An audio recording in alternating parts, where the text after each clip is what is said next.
Ikinandado niya ang pinto sa aking likuran. Isang malakas na click na tila nagsara hindi lang ng daanan, kundi ng isang kabanata ng aking buhay. Iginiya niya ako palayo sa mga eleganteng mesa at upuan. Palayo sa karangyaan ng lugar na iyon at dinala sa isang maliit at masikip na bodega. Amoy alak at lumang kahoy. Ang ilaw ay malamlam. Doon, sa tabi ng isang security monitor, nakapatong ang aking telepono. Nakalimutan, hindi na mahalaga. Patawad po, sabi niya uli. Maari po akong matanggal sa trabaho dahil dito. Pero hindi po ito kaya ng aking konsensya. Nanginginig ang kanyang mga daliri habang pinipindot ang ilang buton. Lumabas sa screen ang isang pamilyar na eksena. Ang mesa 12, ang aming mesa, ang aming hapunan, 1 oras pa lang ang nakalilipas. Nakita ko ang sarili ko. Mukhang pagod, mukhang matanda, mukhang talunan. Nakita ko si Marco, ang aking anak, na nakatingin sa akin ng may kunwaring pag-aalala. At si Isabela, naabala sa kanyang kumikinang na mga alahas. Panoorin niyo po ito, sir, sabi ni Maria, at itinuro ang screen. Sa video, nakita ko ang sarili kong tumayo. Papunta sa banyo, ang likod ko ay nakatalikod sa kanila. Ang sandaling iyon ng pagtalikod. Iyon pala ang pagkakataon na hinihintay nila. Sa isang iglap, nawala ang pag-aalala sa mukha ni Marco. Napalitan ito ng isang bagay na malamig, mabilis, kalkulado, sanay na sanay. Dinukot niya mula sa bulsa ng kanyang mamahaling jacket ang isang maliit na botelya. Isang botelya na may lamang malinaw na likido, tulad ng tubig. Pero alam ko sa puso ko na hindi iyon tubig. Binuksan niya ito ng walang kahirap-hirap. Ibinuhos ang laman nito sa aking kupita. Ang kupitang puno ng alak na mamahalin. Ang kupitang ininuman ko pagbalik ko mula sa banyo. At si Isabela, ang aking manugang, nakita niya ang lahat. Wala siyang ginawa. Hindi niya pinigilan ang kanyang asawa. Sa halip, ginawa niya ang isang bagay na mas masahol pa. Ipihit niya ang kanyang katawan ng bahagya para takpan ang ginagawa ni Marco. Isang maliit na kilos. Pero sapat na. Sapat na para ipakita na kasabwat siya. Sapat na para durugin ang anumang natitirang pagtingin ko sa kanya. At pagkatapos, ngumiti siya. Isang matamis na ngiti na para bang wala silang ginagawang masama. Walang utang na loob. Yan ang salitang umalingaw-ngaw sa aking isipan. Ibinigay ko sa kanila ang lahat, isang marangyang buhay. Edukasyon sa pinakamahuhusay na paaralan. Isang posisyon sa kumpanya na hindi niya pinaghirapan.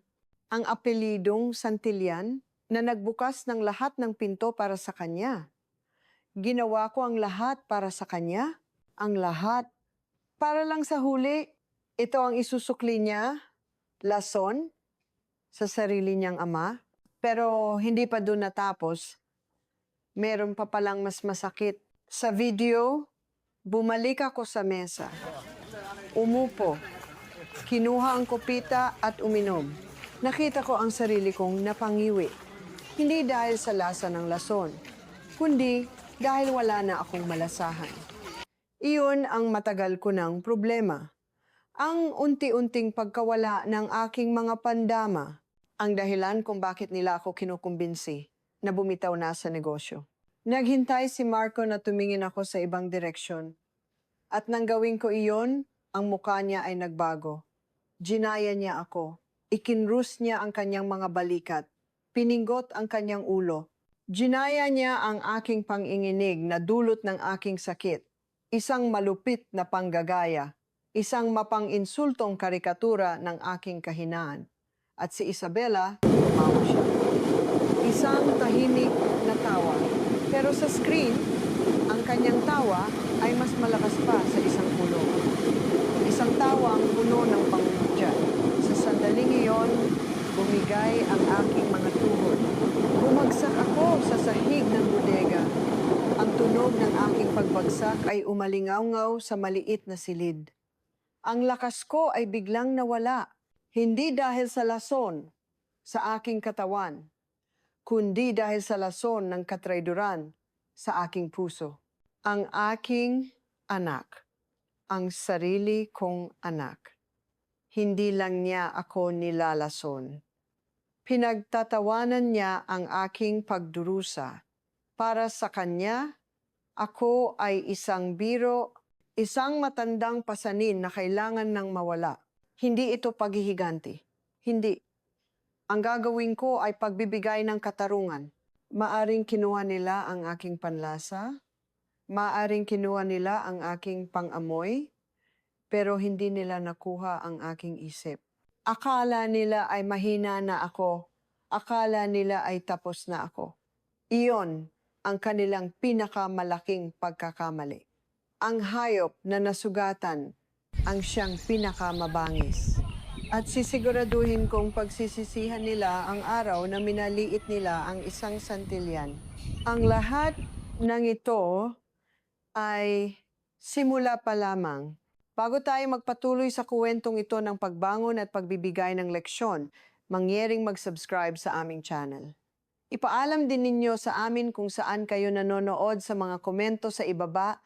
Ang inyong suporta ay napakahalaga.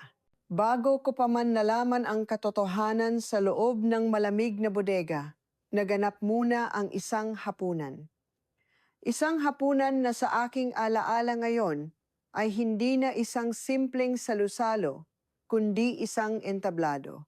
Isang entablado kung saan ang aking sariling anak at manugang ang mga bida, at ako, ang matandang ama, ang kanilang biktima. Nang gabing iyon, dinala nila ako sa La Vista, isang lugar na may tanawin ng Bulkang Taal, isang lugar na dati naming pinupuntahan ni Elena, ang aking yumaong asawa, tuwing mayroon kaming ipinagdiriwang. Pero ngayon, ang ganda ng paligid ay tila isang insulto sa nararamdaman kong kaguluhan sa loob-loob ko. Ang hangin ay malamig, pero hindi ito ang dahilan ng aking panginginig. Umupo kami sa aming paboritong mesa, Mesa 12.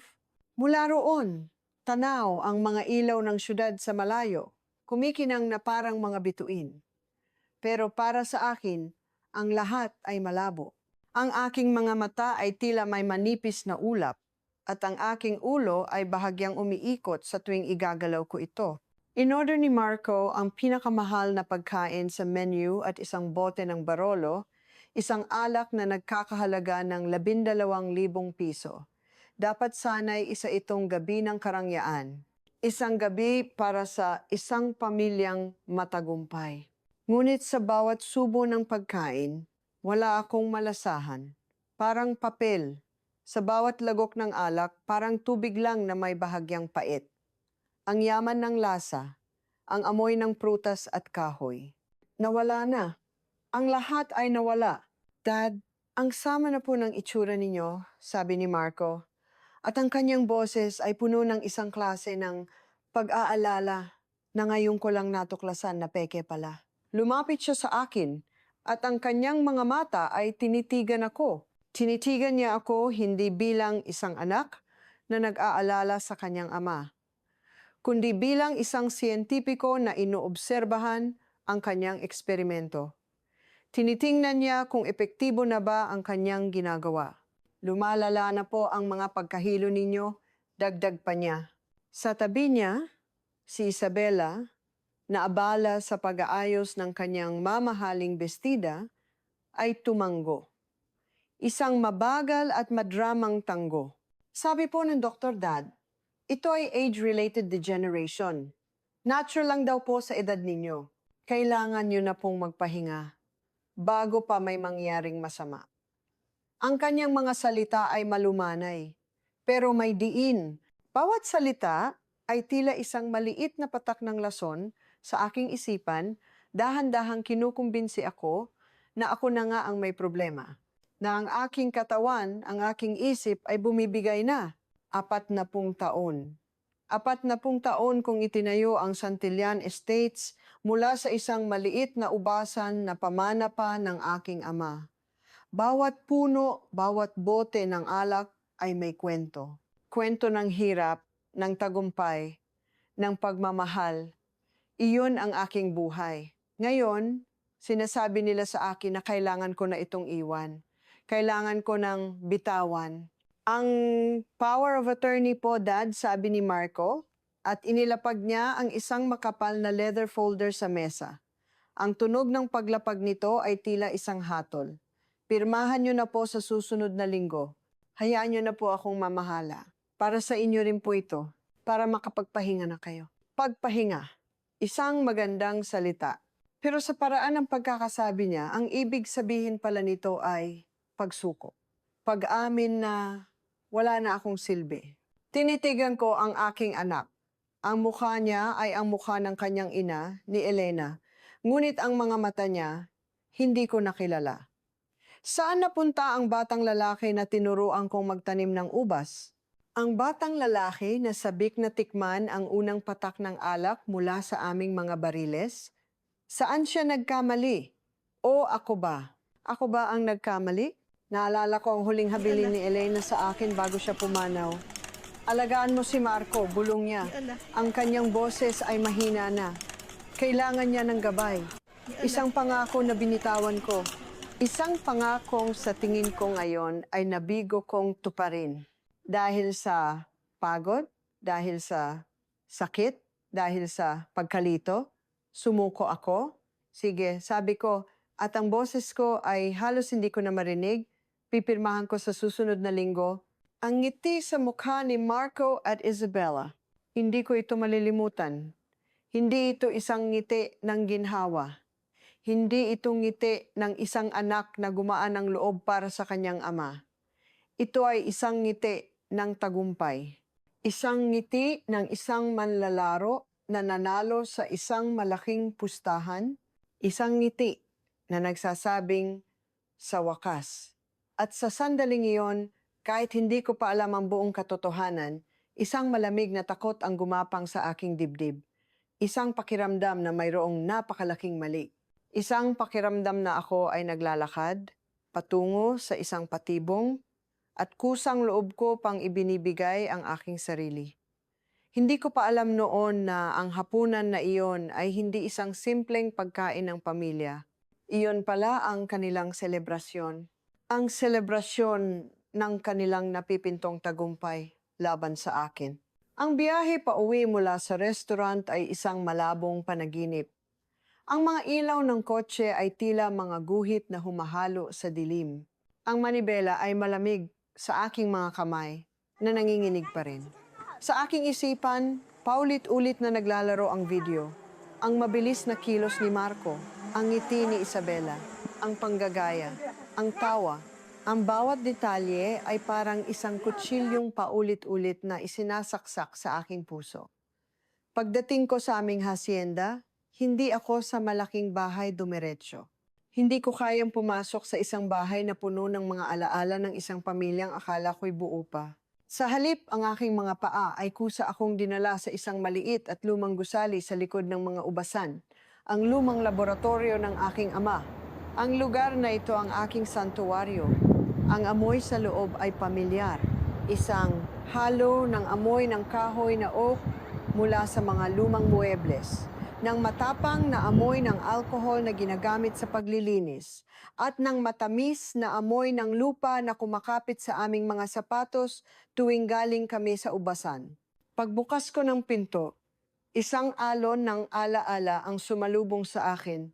Dito ako tinuruan ng aking ama tungkol sa siyensya sa likod ng paggawa ng alak. Dito ko ginugol ang hindi mabilang na oras kasama si Elena, pinagsasama ang iba't ibang uri ng ubas para makalikha ng perpektong timpla. Dito rin, ngayong gabi, sa gitna ng mga beaker, test tube, at mga lumang libro, hahanapin ko ang katotohanan. Ang aking isipan ay gumagana ng mas mabilis kaysa dati. Ang pagkabigla ay napalitan ng isang malamig at matalas na focus. Kailangan kong malaman. Kailangan kong maintindihan. Anong klase ng lason ang kayang gayahin ang mga sintomas ng katandaan? Anong chemical ang kayang linlangin hindi lang ako, kundi pati na rin ang mga doktor? Sinindihan ko ang mga fluorescent na ilaw at ang kanilang ugong ay tila musika sa aking pandinig, pumupuno sa nakabibinging katahimikan. Ang aking unang ginawa ay kunin ang jacket na suot ko kanina. Sa manggas nito, may isang maliit na mansa ng alak. Ang alak na nilagyan ng lason. Gamit ang isang maliit na gunting, maingat kong pinutol ang bahaging iyon. Ang maliit na piraso ng tela na iyon, ang hawak-hawak kong ebidensya. Inilagay ko ito sa isang test tube, dinagdagan ng solvent at bahagyang inalog. Ang kulay pula ng alak ay dahan-dahang kumalat sa likido na parang dugong humahalo sa tubig. Habang hinihintay kong matapos ang proseso, kinuha ko mula sa estante ang mga makakapal na libro tungkol sa toxicology. Mga librong hindi ko na nabubuksan mula pa noong nag-aral ako. Ang mga pahina ay naninilaw na at ang amoy nito ay amoy ng lumang papel at nakalimutang kaalaman. Nagbasa ako, naghanap, nag-ugnay ng mga tuldok. Lahat ng bagay ay nagiiwan ng bakas. Kahit ang katriduran. At determinado akong hanapin ang bakas na iyon. Ang chromatography machine, isang lumang aparato na minana ko pa sa aking ama, ay tumagal ng halos 2 oras para mag-init at patakbuhin ang sample. Ang 2 oras na iyon ang pinakamahabang 2 oras sa buhay ko. Nagpabalik-balik ako sa loob ng laboratorio. Ang aking isipan ay puno ng mga tanong. Anong sangkap ang kayang sirain ng panlasa at pangamoy ng hindi nakamamatay? Anong sangkap ang kayang magdulot ng pagkahilo na tila ordinaryong sintomas lang ng pagtanda? At nang sa wakas, lumabas ang resulta sa isang mahabang piraso ng papel, nandoon ang sagot, 2 malinaw na linya. 2 taluktok na tila 2 bundok sa isang patag na papel. Ang mga ito ay matalas, hindi maikakaila, zinc chelator, at isang sulfite receptor blocker. Ang mga pangalan ay teknikal, pero ang ibig sabihin nito ay simple at napakalupit. Ang unang chemical ay kumakapit sa zinc sa aking dugo at inilalabas ito sa aking katawan. Ang kakulangan sa zinc ang dahilan kung bakit unti-unting nawala ang aking panlasa at pangamoy. Perpektong ginagaya nito ang natural na proseso ng pagtanda. Ang pangalawang chemical ay mas tuso pa. Partikular nitong sinisira ang mga receptor sa dila na nakakadiskubre ng mga komplikadong lasa sa alak. Ang nag-iisang pandama na naging pundasyon ng aking buhay, ng aking negosyo, ng aking pagkatao, iyon mismo ang kanilang tinarget. Napakatalino. Isang masama, ngunit napakatalinong plano. Pero sa gitna ng aking galit, isang detalye ang nagbigay sa akin ng pag-asa. Isang sinag ng liwanag sa gitna ng napakadilim na gabi. Sa aking pagbabasa, nalaman kong ang epekto ng parehong kemikal ay pansamantala lamang, hindi permanente. Sa sandaling itigil ang pag-inom nito at sabayan ng pag-inom ng zinc supplements, ang aking mga pandama ay dahan-dahang babalik. Babalik sa dati. Doon ko napagtanto ang lahat. Hindi nila ako gustong patayin. Ang kamatayan ay magdudulot ng investigasyon, magdudulot ng autopsy. Mas gusto nila akong buhay. Ngunit isang buhay na inutil, isang buhay na anino na lang ng dati kong sarili. Gusto nilang wasakin ang aking kumpiyansa, sirain ang aking pag-iisip, hanggang sa ako na mismo ang kusang loob na mag-abot sa kanila ng panulat para pirmahan ang aking sariling hatol. Gusto nilang makita akong nagdurusa, nalilito, at sa huli, sumusuko. Isang malamig na determinasyon ang bumalot sa akin. Ang kaalamang ito, ang lihim ng lason, ay hindi na lang isang sandata laban sa akin. Ngayong gabi, ito ay naging sandata ko na laban sa kanila. Ang plano nila ay hindi perpekto. Mayroon itong kahinaan. At ang kahinaang iyon ay ang aking paggaling. Nagkamali sila ng pagtantiya. Akala nila ay isang matandang mahinana ang kanilang kalaban. Hindi nila alam na sa loob ng matandang katawan na ito, ang apoy ng isang mandirigma ay nagsisimula ng magliyab muli. Ang apoy na iyon ay hindi nila kayang apulahin. Taglay ang bagong kaalaman at determinasyon. Iniwan ko ang laboratorio at naglakad ako pabalik sa malaking bahay. Ang bawat hakbang ko ay mas matatag na kaysa kanina. Ang hangin ay hindi na kasing lamig. Ang dilim ay hindi na kasing nakakatakot. Ang aking misyon ay malinaw na. Kailangan kong maghanap ng iba pang ebidensya. Kailangan kong malaman kung sino ang kasabwat ni Marco at kung bakit niya ito ginagawa. Alam kong wala sila sa bahay. Pagkatapos ng hapunan, dumiretso sila sa kanilang apartment sa siyudad. Ang hacienda, ang aking tahanan, ay sa akin lamang ngayong gabi. Pumasok ako sa kusina, ang unang lugar na aking sinuri. Doon, sa isang cabinet, nakatayo ang isang bote ng bitamina na ibinigay sa akin ni Marco 3 buwan na ang nakalipas. Nature Strength Zinc Support Formula ang nakasulat sa etiketa. Para sa kalusugan ninyo, Dad, sabi pa niya noon na may kasamang isang mapagmahal na ngiti. Isang ngiti na ngayon ay alam ko ng puno ng lason. Gamit ang aking mga kuko, maingat kong tinuklap ang makulay na etiketa. At sa ilalim nito, isang-isa pang etiketa ang nakatago. Mas maliit, mas simple. Ang mga salita ay nakasulat sa itim at pula. Vint Global Industrial Solutions Division. Sample Batch Alpha 7. Hindi ito bitamina. Ito pala ang lason. Itinago sa isang boteng mukhang mapagkakatiwalaan. Isang perpektong pagbabalat kayo. Ang katrayduran ay nakabalot sa isang peking pag-aalala. Sunod kong pinuntahan ang dati niyang kwarto. Ang kwartong kinalakihan niya. Ang kwartong puno ng mga tropeyo mula sa kanyang mga laro sa eskwela. Mga litrato namin noong siya ay bata pa. Ngayon, ang kwartong ito ay parang isang lugar ng krimen. Sa basurahan sa loob ng kanyang banyo, natagpuan ko ang iba pang ebidensya. Ilang walang laman na botelya, ang bawat isa ay may parehong logo, property of Vint Global, not for resale. Meron siyang supplier. Isang taong may access sa mga chemical na pang-industriya at may konsensyang kasing itim ng gabi. Ang huling piraso ng palaisipan ay natagpuan ko sa drawer ng kanyang mesa. Sa ilalim ng mga lumang papel at hindi na ginagamit na mga gamit, mayroong isang folder. At sa loob nito, naroon ang katotohanan. Mga papel ng utang. Mga markar mula sa mga kasino sa iba't ibang lugar. Mga credit card statement na may mga malalaking cash advance, binilugan ng pulang tinta.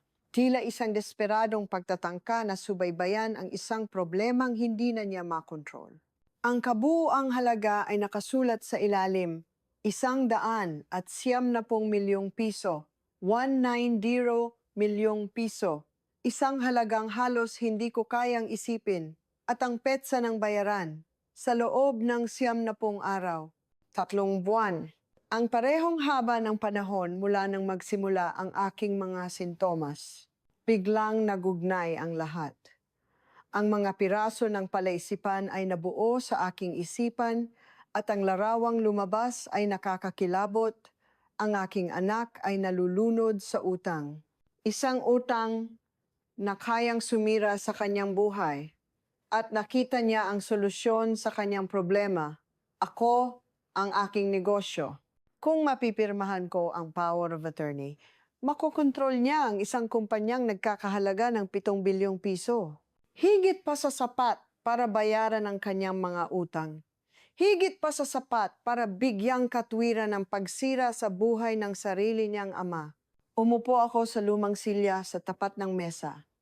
Napapaligiran ng mga ebidensya ng katrayduran ng aking anak. Sa aking likuran, sa isang estante, naroon ang isang litrato ni Elena. Ang kanyang nakangiting mukha, Kuha 20 taon na ang nakalipas sa mismong silid na ito. Tila nakatingin siya sa akin. Tila nagtatanong kung paano nangyari ito sa aming anak. Hindi ko kaya itong mag-isa. Alam kong si Marco ay may kasabwat. Isang tao mula sa Vint Global na tumulong sa kanya. Isang taong marahil ay mas matalino at mas makapangyarihan kaysa sa kanya. Kailangan ko ng tulong. Kailangan ko ng isang taong mapagkakatiwalaan ko ng buong buo. Isang taong hindi ako tatalikuran. Isang pangalan lang ang pumasok sa aking isipan. Dinukot ko ang aking telepono. Ang parehong telepono na naging dahilan ng lahat ng ito. Hinanap ko ang numero ni Ricardo Vargas. Ang aking kanang kamay sa ubasan. Ang aking kaibigan sa loob ng 35 taon. Si Cardo, sinagot niya ito sa pangalawang ring pa lang. Ang kanyang boses ay magaspang, halatang nagising mula sa mahimbing na tulog. Eduardo, 3:00 na ng madaling araw. Kailangan kita dito sa hacienda. Sabi ko, at ang aking boses ay matatag. Walang bakas ng panginginig. Ngayon din. At Cardo, huwag mong sasabihin kahit kanino. Isang sandali ng katahimikan sa kabilang linya. Walang tanong, walang pagdududa. Pagkatapos, isang simpleng sagot. Parating na ako sa loob ng 20 minuto. Ibinaba ko ang telepono at tinitigan ang mga botelya na nakahanay sa aking mesa. Vint Global. Sa Biyernes, malalaman ko kung sino sila at malalaman din nila kung ano ang mangyayari kapag ginalit nila ang isang santilyan. Ang laban ay nagsimula na.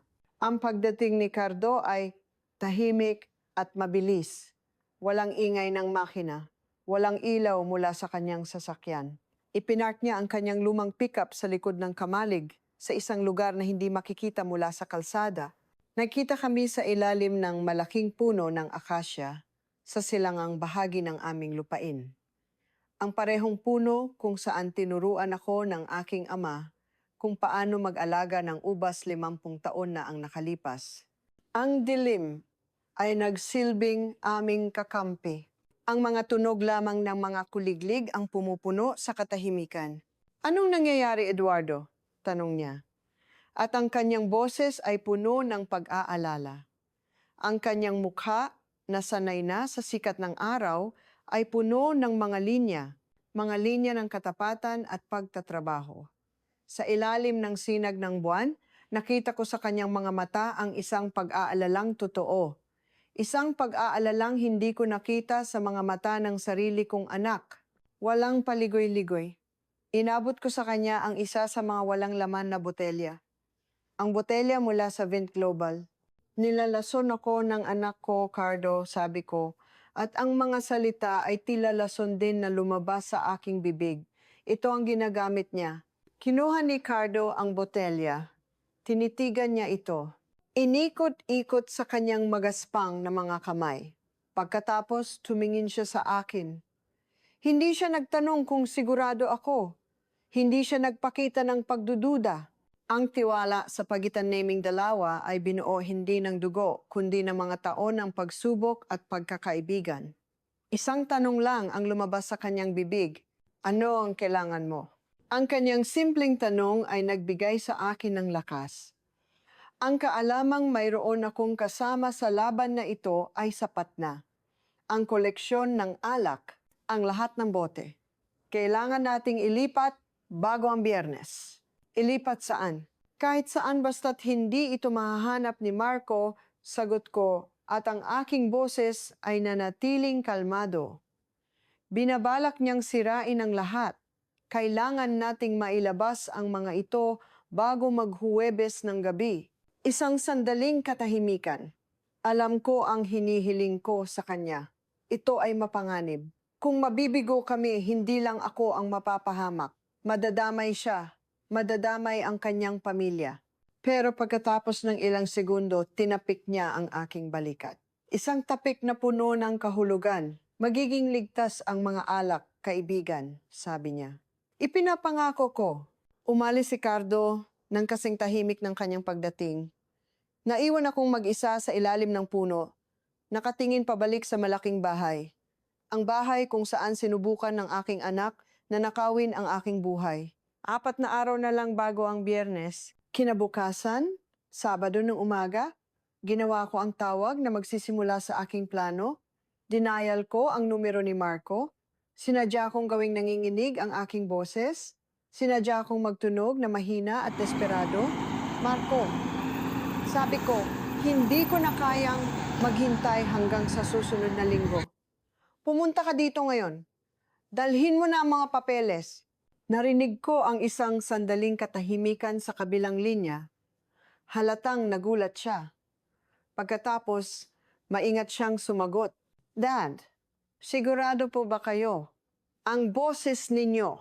Nagising ako at hindi ko na maamoy ang kape ko, pinutol ko siya at hinayaan kong mag-crack ang aking boses. Wala na. Kahit ang pait, wala na. Nawala na ang lahat, anak. Iyon ang pain.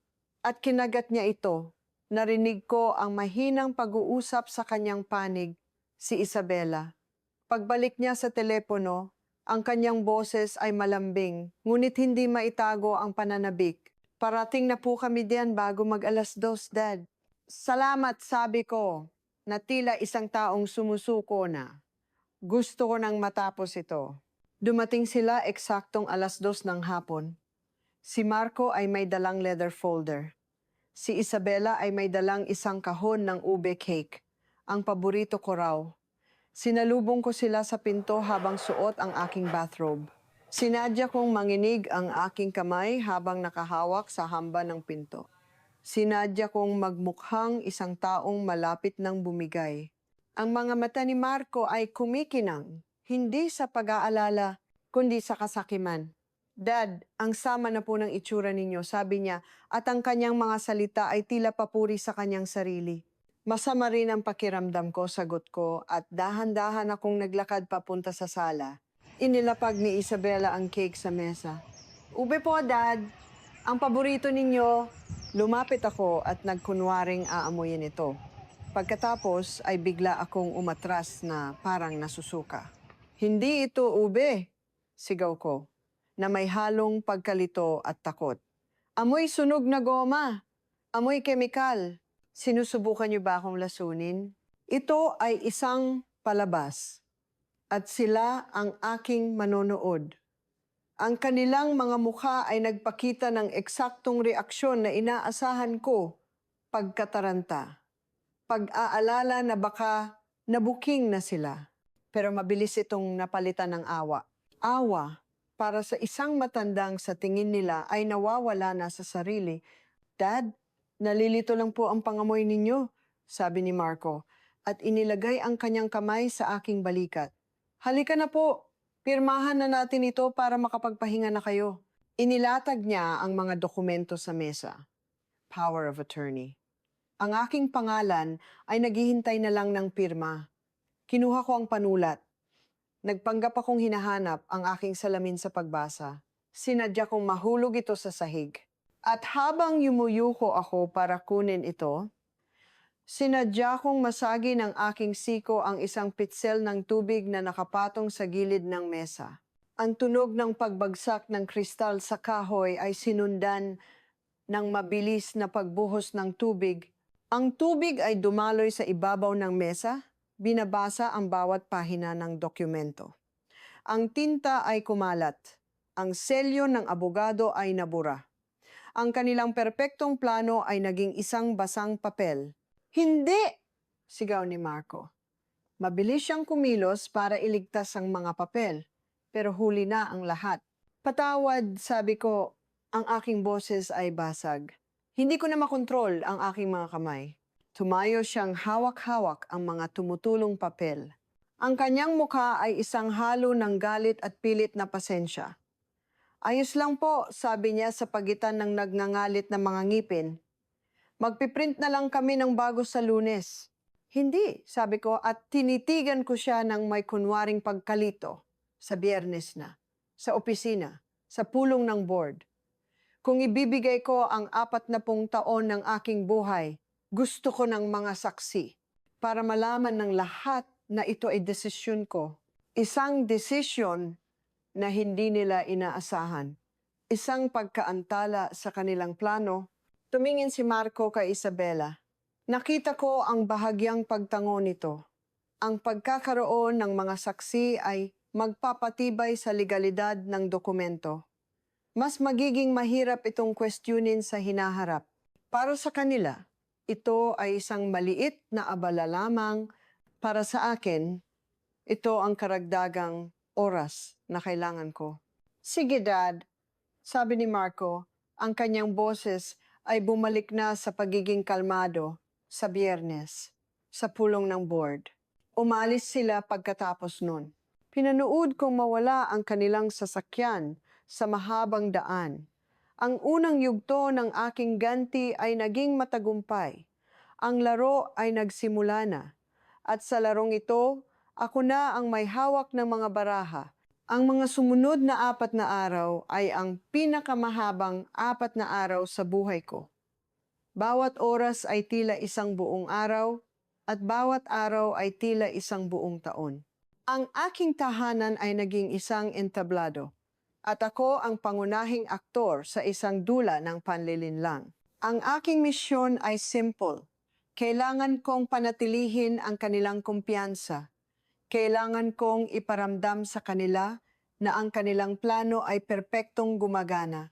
Kailangan kong maging ang mahina, nalilito at sumusukong ama na gusto nilang makita. Sa bawat pagbisita ni Marco at Isabela, at madalas silang dumalaw ngayon na parang mga buwitring nag-aabang sa kanilang biktima, isinasabuhay ko ang aking papel ng buong husay. Kapag nasa paligid sila, ang aking mga kamay ay nanginginig.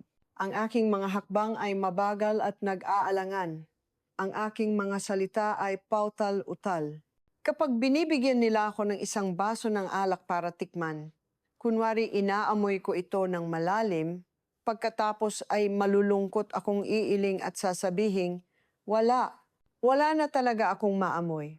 Nakikita ko ang kasiyahan sa kanilang mga mata sa tuwing ginagawa ko iyon.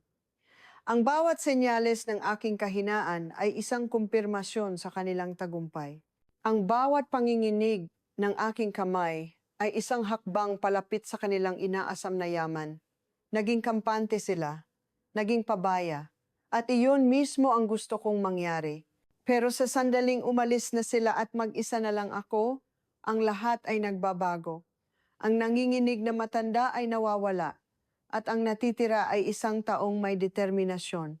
Ang aking laboratorio ay naging aking lihim na klinika. 3 beses sa isang araw, umiinom ako ng isang solusyon na mayaman sa zinc. Isang timpla na ako mismo ang gumawa.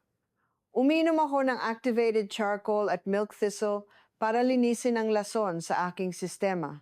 Ang bawat araw ay may dalang pagbabago. Nung Lunes, habang umiinom ako ng kape, sa unang pagkakataon sa loob ng maraming buwan, naramdaman ko ang pait nito. Isang simpleng pait pero para sa akin ito ay isang napakalaking tagumpay. Tila isang mensahe mula sa aking katawan na nagsasabing, lumalaban ako. Pagsapit ng Martes habang naglalakad ako sa aming mga bodega, naamoy ko ulit ito, ang pamilyar na amoy ng kahoy na oak mula sa mga bariles. Hindi na ito isang blankong espasyo sa aking pangamoy. Mayroon ng amoy, mahina, pero naroon.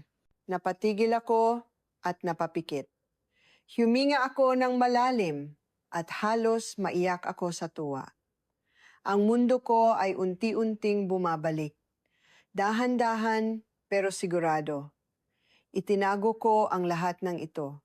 Ang aking pagaling ang aking pinakamalaking sikreto. Ang aking alas. Habang ako ay palihim na lumalakas, sila naman ay lalong nagiging kampante. Ang kanilang mga pag-uusap ay hindi na kasing ingat ng dati. Ang kanilang mga kilos ay hindi na kasing lihim.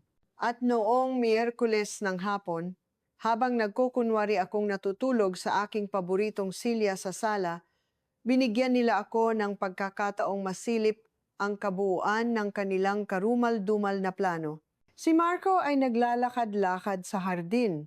Ang kanyang telepono ay nakadikit sa kanyang tainga. Akala niya ay sarado ang mga salaming pinto na naghihiwalay sa sala at sa hardin. Pero sinadya kong iwan itong bahagyang nakabukas. Isang maliit na siwang. Sapat na para marinig ko ang bawat salita na kanyang bibitawan, ang kanyang boses, na karaniwang malumanay kapag kausap ako, ay ngayon ay matigas at puno ng kasakiman. Sa Biyernes ng gabi, darating na ang mga tanker. Sabi niya sa kausap niya sa telepono, magpapadala tayo ng mga tao para magtrabaho buong weekend.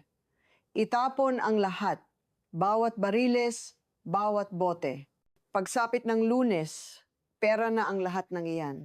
Narinig ko ang isang sandali ng katahimikan, marahil ay nagsasalita ang kanyang kausap. Pagkatapos ay sumagot si Marco at ang kanyang boses ay mas tumaas pa. Wala akong pakialam kung magkano ang halaga niyan sa subasta. Kailangan ko ng cash ngayon din. Hindi maghihintay ang mga kasino. Iproseso na lang ang lahat bilang industrial base. Walang kailangang makaalam na tinatapon lang natin sa kanal ang alak na nagkakahalaga ng 30 milyong dolyar. Ang aking mga kamay ay humigpit sa braso ng Silya. Ang aking paghinga ay halos tumigil. 30 milyong dolyar, halos 2 bilyong piso. Itatapon lang sa kanal. Ang pinaghirapan ng 3 henerasyon. Ang bawat alaala, ang bawat tagumpay, ang lahat ay magiging basura lang para sa kanya. Oh, pipirma na ang matanda sa Biyernes ng umaga, pagpapatuloy niya. Pagkatapos noon, akin na ang hacienda. Magre-rebrand tayo bago matapos ang buwan. Ang bago mong linya ng Fresh and Clean ay nasa mga estante na bago magpasko, narinig ko siyang tumawa. Isang tawang walang kagalakan, isang tawang puno ng kasamaan. Manawala ka sa akin. Hindi malalaman ni Eduardo Santillan kung ano ang tumama sa kanya. At kapag nalaman niya kung ano ang ginagawa natin, masyado na siyang ulyanin para pigilan pa ito. Tinapos niya ang tawag. Naglakad siya pabalik sa loob. Nakita niya akong natutulog sa silya at ngumiti siya. Ang parehong ngiti ng tagumpay na nakita ko noong gabing iyon sa restaurant. Ang palabas ay malapit nang matapos. 4 na araw ng pagpapanggap ay halos tapos na. Ngayon, alam ko na ang kanilang buong plano. At sa kaalamang iyon, ang aking plano ay naging mas malinaw, mas matatag, mas mapanganib. Akala niya ay siya ang nagko-control sa laro. Pero ang hindi niya alam, ang lahat ng ito ay nangyayari ayon sa aking kagustuhan. Ang bawat kilos niya ay isang hakbang palapit sa kanyang sariling pagkawasak. Ang Biyernes ay darating. At kasama nito, ang hustisya. Ang gabi ng Huwebes ay malamig at walang bituin. Isang perpektong gabi para sa isang lihim na operasyon. Ang aming mga bodega ng alak na palagi kong itinuturing na parang isang katedral, isang sagradong lugar kung saan ang panahon at pasensya ay lumilikha ng sining, ay ngayong gabi ay tila isang bangko na aming nanakawan. Ang kaibahan lang, nagnanakaw kami mula sa mga magnanakaw. Eksaktong 11:00 ng gabi, isang malaking refrigerated truck ang tahimik na umatras papunta sa pasukan ng bodega. Ang mga ilaw nito ay patay. Ang makina nito ay halos walang ingay. Mula sa loob, lumabas si Cardo kasama ang 3 sa aming pinagkakatiwala ang mga tauhan sa ubasan. Ang kanilang mga muka ay seryoso. Walang nagsalita. Isang tingin lang sa isa't isa ay sapat na para magkaintindihan. Ang lahat ay nakahanda. Nagsimula kaming magtrabaho sa dilim, ang tanging ilaw namin ay mula sa maliliit na flashlight. Ang tunog lamang ng aming mga yapak sa sementadong sahig at ang marahang kalansing ng mga bote ang maririnig. 40 taon ng aking buhay ang nakahanay sa mga pader na bato na iyon. Ang bawat bote ay hindi lang alak, Ito ay isang alaala na nakakulong sa salamin. Habang iniabot ko ang isang bote sa maingat na mga kamay ni Cardo, naalala ko ang kwento sa likod nito. Ang 1974 vintage. Ang unang alak na ginawa naming mag-asawa ni Elena noong aming honeymoon. Ang 1982 vintage na nanalo ng gintong medalya sa isang kompetisyon sa Paris, ang naglagay sa pangalang Santillan sa mapa ng mundo, ang 1998 vintage na hanggang ngayon ay tinatawag pa rin ng mga kritiko na aking obra maestra. At ang 1987 vintage, ang taon kung kailan isinilang si Marco, gumawa ako ng 20 case ng alak noong taong iyon at itinago ko ang bawat bote. Ang plano ko ay buksan ang mga ito sa mga pinakamahalagang araw ng kanyang buhay, sa kanyang kasal, sa pagsilang ng kanyang unang anak, sa araw na ipapasa ko sa kanya ang pamamahala ng negosyo ng may pagmamalaki, mga selebrasyon na hindi na kailanman mangyayari. Kinuha ko ang isa sa mga bote ng 1987 mula sa lalagyan nito. Ang etiketa ay medyo nanilaw na, ang selyo ay may kaunting lamat na dahil sa katandaan. Sa loob, ang alak ay matiyagang naghihintay. Naghihintay sa isang pagkakataong karapat-dapat. Ginawa ko ito nung isinilang siya, sabi ko kay Cardo, na tumabi sa akin. Itinago ko ito para sa araw na magiging karapat-dapat siya. Tinitigan ni Cardo ang bote, pagkatapos ay tumingin sa akin. Ang kanyang mukha, na puno ng kalungkutan ngunit may diin, ay nagsalita. Itago mo para sa isang taong karapat-dapat, Eduardo. Tumanggo ako, isang beses lang. At maingat kong inilagay ang bote sa isang kahon na may lamang malambot na sapin.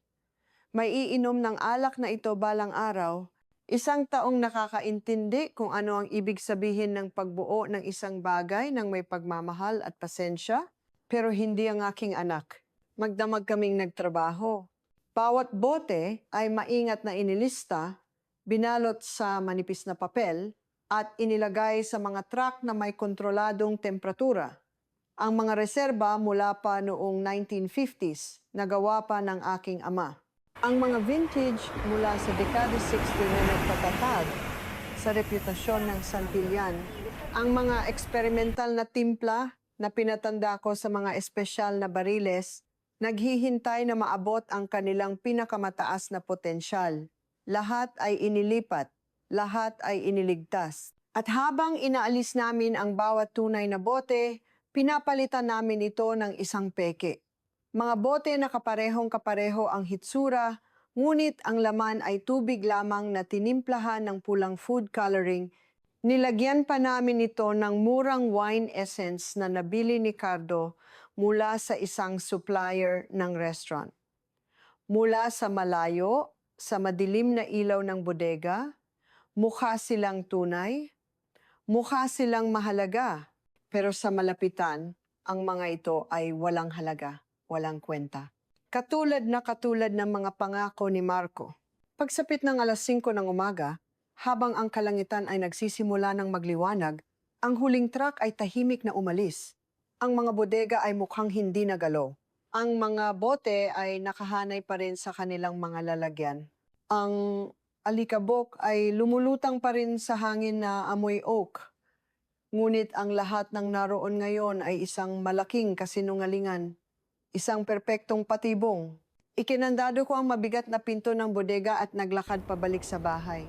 Nakatulog ako ng 2 oras sa sofa sa aking opisina. Isang tulog na hindi mahimbing.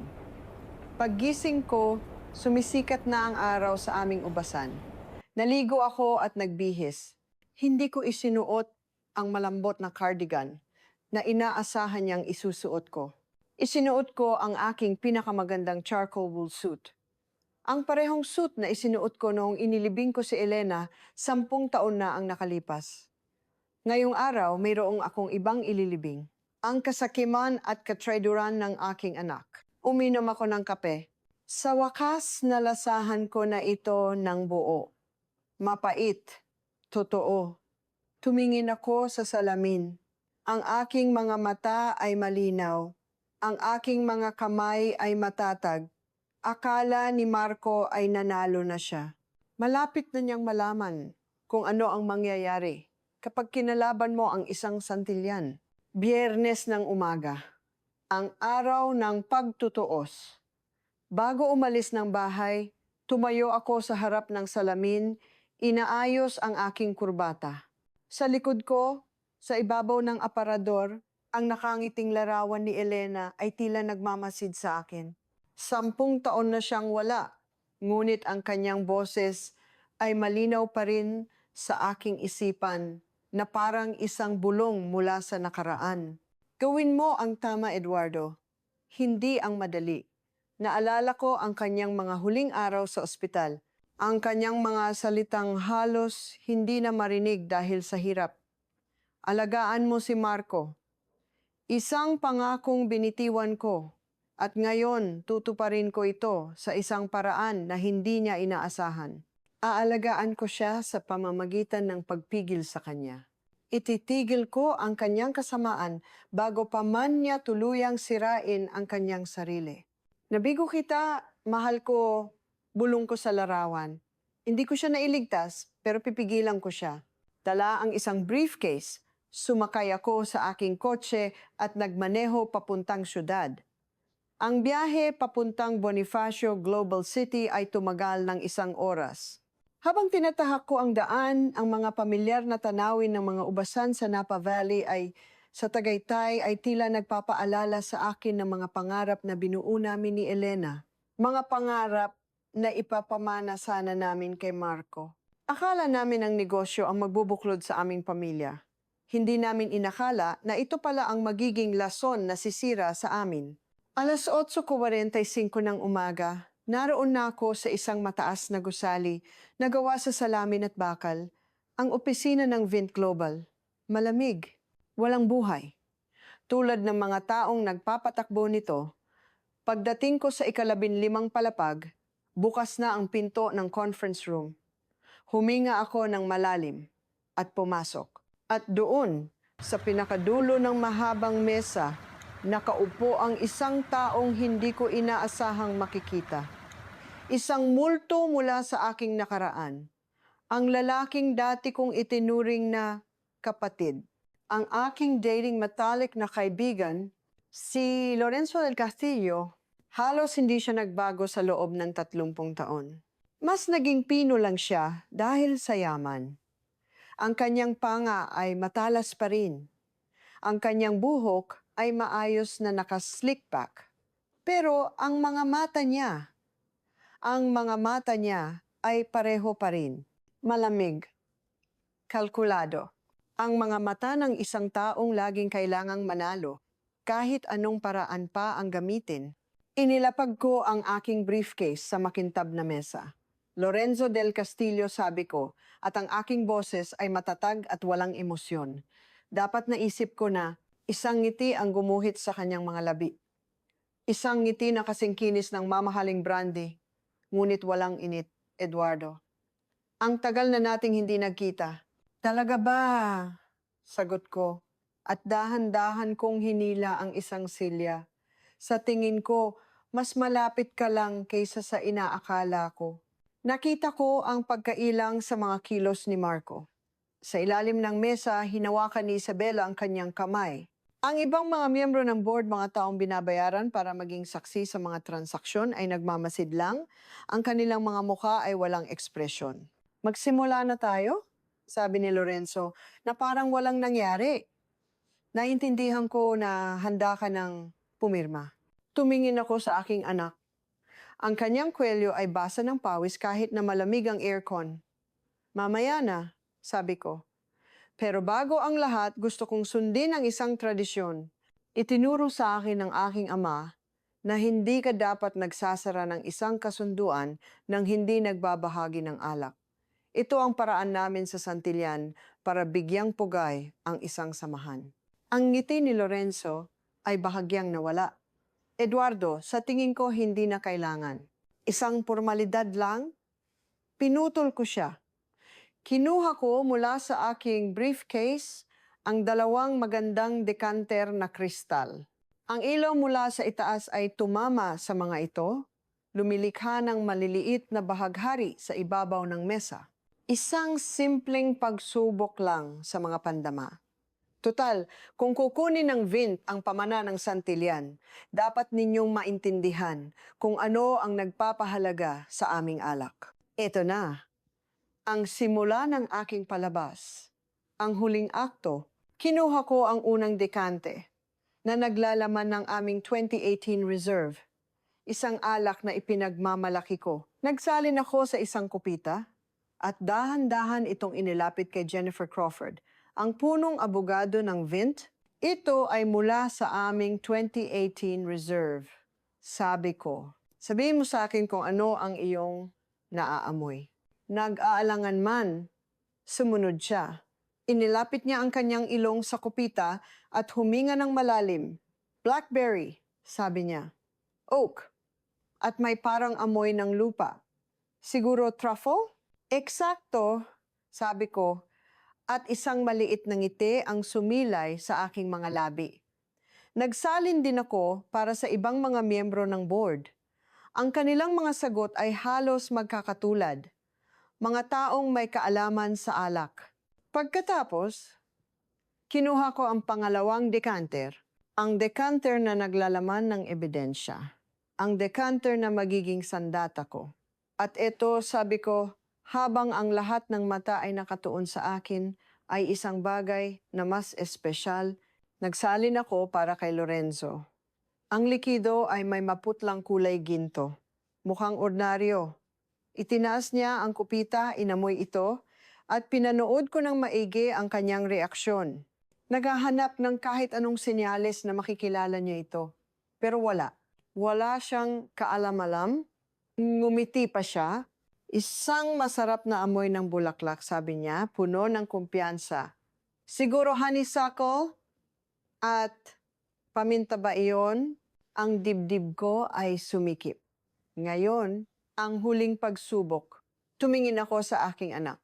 Marco, nagsalin ako sa kanyang kupita. Ano ang naaamoy mo? Ang kanyang kamay ay nanginginig habang inaabot ang kupita. Alam niyang may mali pero hindi niya matukoy kung ano. Ang kanyang mga mata ay pasulyap-sulyap kay Isabela, pagkatapos ay kay Lorenzo, na tila humihingi ng tulong.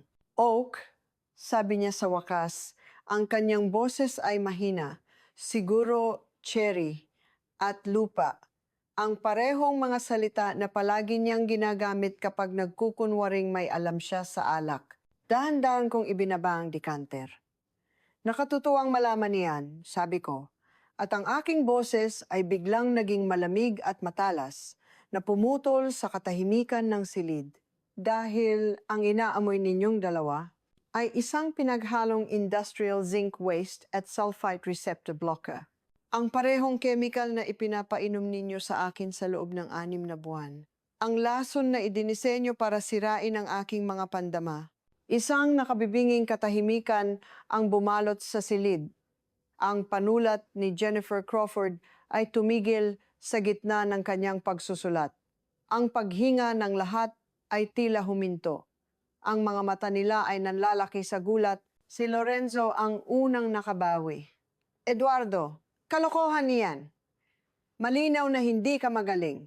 Kung ganoon, pinutol ko siya, ang aking boses ay tumaas. Bakit mo inilarawan ang lason bilang honeysuckle? Bakit naamoy ni Marco ang cherry? Ang iba ay tama ang pagkakakilala sa 2018 reserve. Pero kayong dalawa ay inilarawan ang lesson bilang isang bagay na kaaya-aya. Dahil ang mga pang-amoy ninyo ay gumagana ng maayos. Ang sa akin, hindi na ang mukha ni Marco ay namutla na parang papel. Dad, hindi ko. Hindi mo ano? Inilapit ko ang aking mukha. Hindi mo alam na ang Industrial Division ng Vint ang gumagawa ng zinc chelators? Hindi mo alam na si Lorenzo ang nag-supply sa iyo ng eksaktong chemical para sirain ang pandama ng isang winemaker nang hindi siya pinapatay? Biglang tumayo si Isabela. Kababaliwan ito. Aalis na kami. Umupo ka. Ang aking boses ay parang isang latigo, hindi pa tayo tapos. Humigpit. ang panga ni Lorenzo. Ang kanyang mga kamay ay nakapatag sa mesa. Ang kanyang pagkukunwari ay nawala na at ang nakikita ko na lang ngayon ay ang purong galit. Ang kailangan ninyo, sabi ko, habang binubuksan ang aking briefcase ay ebidensya, inilabas ko ang mga ulat mula sa aking laboratorio. Inilatag ko ang mga ito sa mesa, isa-isa. Ang aking zinc level ay normal. Marso, bumaba. Mayo, mas bumaba pa. Noong nakaraang linggo, clinically deficient na. 6 na buwan ng dokumentadong pagkalason. Si Jennifer Crawford ay mabilis na tiningnan ang mga numero at ang kulay sa kanyang mukha ay unti-unting nawala. Tumingin ako kay Lorenzo. 30 taon na ang nakalipas, gusto mo ng mass production. Gusto mong palabnawin ang pangalan ng Santillan. Tinanggihan kita dahil sisirain nito ang pamana ng aking ama. Kaya binili mo ang parte ko at umalis? At nagtayo ako ng isang imperyo habang ikaw ay nabigo sa lahat, sagot ni Lorenzo. Ang kanyang boses ay puno ng galit na itinago niya sa loob ng 30 taon. Pero kinamumuhian pa rin kita dahil nagtagumpay ka sa sarili mong paraan. Kaya nang makita ko si Marco na nalulunod sa utang na 190 million, nakita ko ang aking pagkakataon, ibibigay ng Vint Labs ang lason.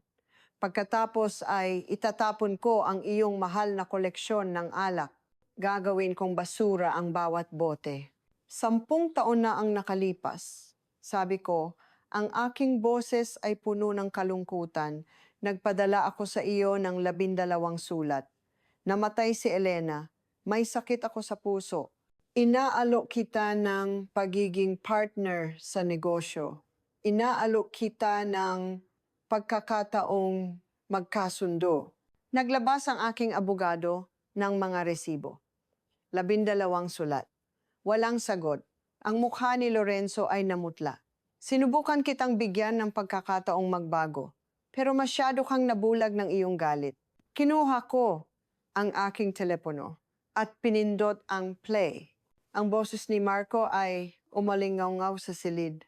Ang boses na narinig ko sa hardin. Itapon ang lahat. Gawing panlinis ng banyo ang pamana ni Dad. Siguro iyon din ang gusto ni Mama. Palagi niyang sinasabi na mas mahal pa ni Dad ang alak kaysa sa amin. Isang malupit na tawa ang narinig. Ang lalamunan ko ay nanikip. Minahal ka ng iyong ina higit pa sa kanyang buhay. Ang huling mga salita niya ay, alagaan mo si Marco. Ang ginawa mo, wawasakin siya nito. Ang mukha ni Marco ay gumuho. Dad, 10 taon kang nagkaroon ng pagkakataon na parangalan ng kanyang alaala. Ang aking boses ay halos mabasag. Ito ang pinili mo. Tumayo ako. Gusto ninyo ang koleksyon ng alak? Inilipat ni Cardo ang bawat bote noong Huwebes ng gabi. Ang inyong mga tanker ay tubig na may kulay lang ang madadatnan. Imposible! Bulong ni Marco. Sa sandaling iyon, bumukas ang pinto ng conference room. Pumasok si Detective Cruz kasama ang 2 uniformadong pulis. Marco Santillan, Lorenzo del Castillo. Kayo ay inaaresto para sa kasong conspiracy, attempted murder at fraud. Ang tunog ng pagklik ng posas ay pumuno sa silid. Si Marco ay bumagsak sa kanyang upuan, umiiyak. Si Isabela ay nagsisigaw tungkol sa kanyang mga abogado. Si Lorenzo ay nakatitig lang sa akin. Maaari sana akong maging bahagi ng isang bagay na dakila 2 beses. Oo, sagot ko. Maaari sana. Habang inilalabas sila, naiwan akong mag-isa sa silid. Tumayo ako sa tabi ng bintana, nakatingin sa mga nagtataasang gusali. Nanalo ako. Nailigtas ko ang aking negosyo. Nailantad ko ang kanilang kasamaan. Ngunit ang lasa ng tagumpay ay kasingpe ng abo. Inilibing ko ang aking anak ngayong araw, hindi sa lupa, kundi sa bilangguan. Lumipas ang 6 na buwan. Ang panahon na tila huminto noong mga araw na iyon ng pagpapanggap at paghihiganti ay muling umusad. Ang tagsibol ay dumating sa Tagaytay. sa paraang palagi nitong ginagawa, dahan-dahan, at pagkatapos ay biglaan. Ang mga puno ng ubas, na dati ay mga tuyot na sanga lamang, ay muling nagkaroon ng mga luntiang dahon. Ang mga ito ay walang pakialam sa katrayduran. Wala silang pakialam sa mga pamilyang nasira o sa mga pusong nawasak. Ang tanging alam nila ay lumago. At habang pinagmamasdan ko sila araw-araw, natutunan kong ang mga tao ay maaari ring lumago muli.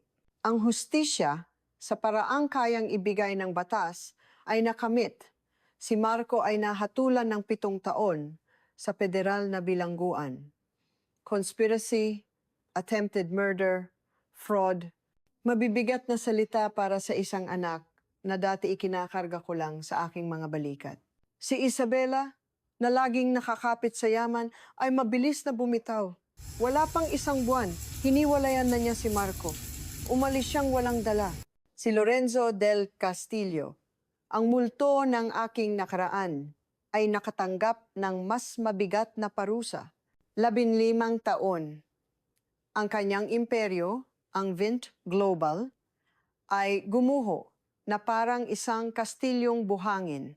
Ang iskandalo ay masyadong malaki at ang mga shareholder ay nagsitakbuhan na parang mga daga sa isang lumulubog na barko.